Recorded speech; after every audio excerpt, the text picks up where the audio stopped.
हरि ओम। जयाय जय भद्राय हरश्वाय नमो नमः। नमो नमः सहस्रासो आदित्याय नमो नमः।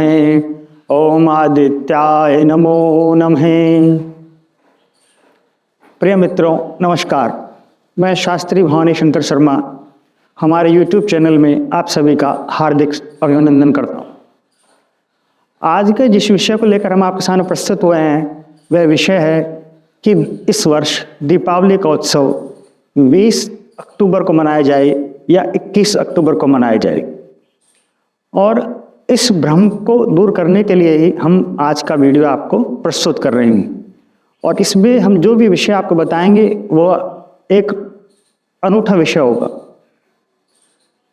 सर्वप्रथम हमारे धर्म ग्रंथों में मार्कंडेय ऋषि रचित देवी भागवत पुराण के अंदर वर्ष भर में 4 रात्रियों के बारे में वर्णन किया गया है।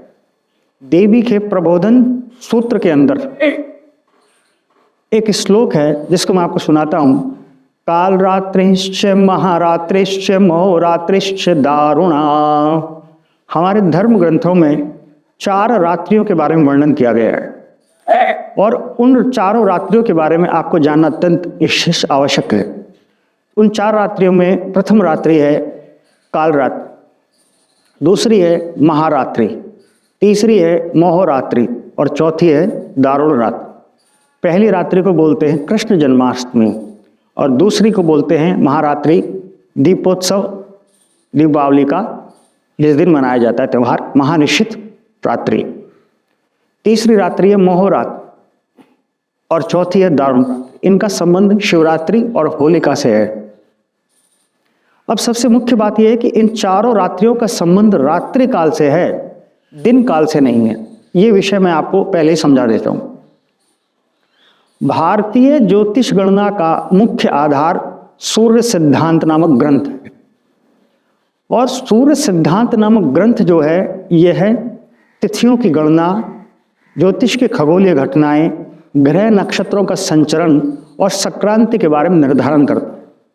इसी प्रकार दूसरा धर्म ग्रंथ है वृहत होराक शास्त्र जिसके रचयिता हैं वराह मिहिर।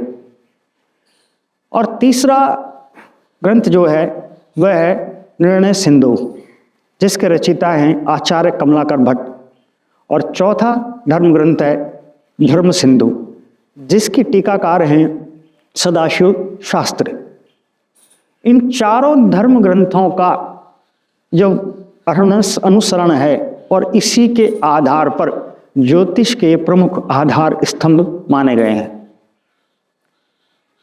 अब ये जो धर्म ग्रंथ हैं, इन्हीं 2 धर्म ग्रंथ धर्म सिंधु और निर्णय सिंधु, इन्हीं 2 धर्म ग्रंथों के आधार पर विश्व के भारत के समस्त ज्योतिषाकार जो भी पंचांग की रचना होती है, जो भी भारत में पंचांग चलते हैं, उन सभी पंचांगों की रचना धर्मशास्त्र और निर्णय सिंधु नामक शास्त्र के ग्रंथ के ऊपर उनको देख करके ही रचना की जाती है।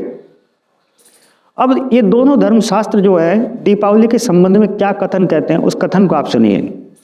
कार्तिक मास कृष्ण पक्ष अमावस्या तिथि के दिन, जब अमावस्या तिथि प्रदोष काल व्यापनी हो और निश्चित काल व्यापनी हो और संपूर्ण रात्रि में अमावस्या तिथि हो, उस दिन दीपावली का उत्सव मनाया जाएगा।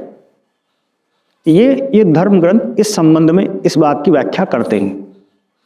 दिनांक 20 अक्टूबर 2025 सोमवार के दिन सायं 3:44 पर अमावस्या तिथि आ रही है और उस दिन अमावस्या तिथि इन धर्म ग्रंथों के अनुसार प्रदोष काल में भी व्याप्त है और निशीत काल में भी व्याप्त है और संपूर्ण रात्रि अमावस्या तिथि है।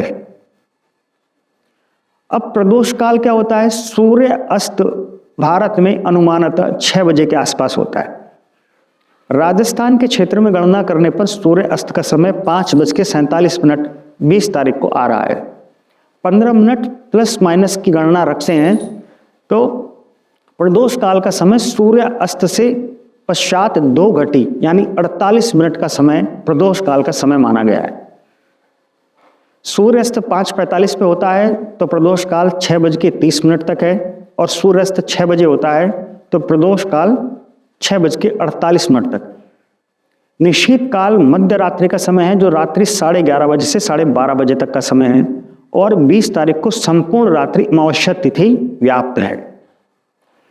जबकि दूसरे दिन 21 अक्टूबर 2025 को अमावस्या तिथि मंगलवार के दिन सायंकाल सूर्य अस्त कर समय यानी 5:47 और 6 बजे के बीच में जो अनुमानित सूर्यास्त का समय माना गया, उस दिन 5:54 पर ही अमावस्या तिथि समाप्त हो रही है। अर्थात मंगलवार के दिन प्रदोष काल में प्रदोष व्यापिनी अमावस्या नहीं है, और ना ही निश्चित काल में अमावस्या है, जिससे स्पष्ट रूप से यह बात प्रकट होती है कि अमावस्या तिथि 20 अक्टूबर 2025 सोमवार को ही प्रदोष काल में व्याप्त है और निशीत काल में व्याप्त। इसके कारण दीपावली का उत्सव 20 अक्टूबर सोमवार को ही मनाना श्रेयस्कर है। दूसरी बात, जब पंचांग बनता है तो पंचांग में श्रेष्ठ मुहूर्त दिए जाते हैं। उन श्रेष्ठ मुहूर्तों में सबसे श्रेष्ठ मुहूर्त लक्ष्मी पूजा का स्थिर काल माना गया है, और स्थिर काल सिंह लग्न है, जो रात्रि में 11:30 से 12:30 के बीच में यानी कि निश्चित काल में ही आता है। और निश्चित काल में स्थिर काल में सिंह लग्न में अमावस्या तिथि होने पर लक्ष्मी का पूजन करने से लक्ष्मी स्थायी रूप से आपके घर में वास करती है, क्योंकि लक्ष्मी का स्वभाव चंचला है। इसलिए ज्योतिष के सभी ग्रंथों में और पंचांगों के अंदर स्थिर लग्न सिंह लग्न में ही लक्ष्मी की पूजन का निर्धारण किया गया है। अब अगर अमावस्या तिथि की गणना हम गणित की दृष्टि से करते हैं तो खगोलीय शास्त्र का सिद्धांत है कि सूर्य, पृथ्वी और चंद्रमा एक ही दिशा में परिगमन करते हैं। अमावस्या तिथि की गणितीय गणना करने पर जब सूर्य त्रिकोणमिति दूरी से चंद्रमा से 0 डिग्री पर होगा, उस समय अमावस्या तिथि मानी जाएगी। जब भी सूर्य त्रिकोणमिति दूरी से 0 डिग्री पर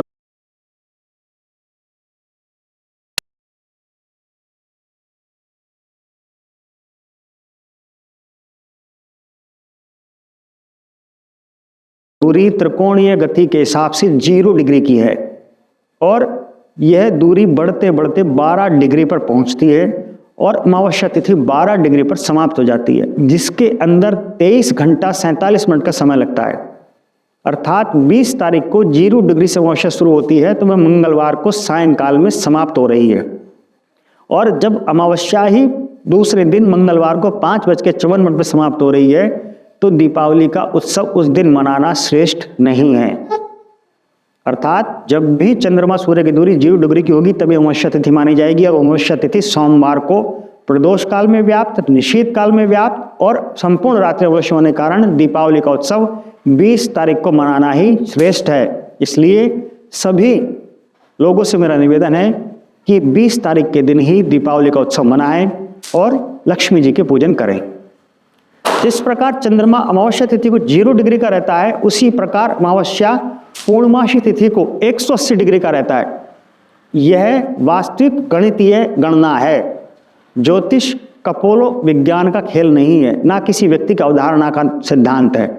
ज्योतिष गणनाओं का खेल है, और इसी गणना के आधार पर शास्त्र सम्मित प्रमाण के साथ में मैंने आपको दीपावली के उत्सव के संबंध में जानकारी दी। इसी के साथ धन्यवाद। ओम नमः शिवाय।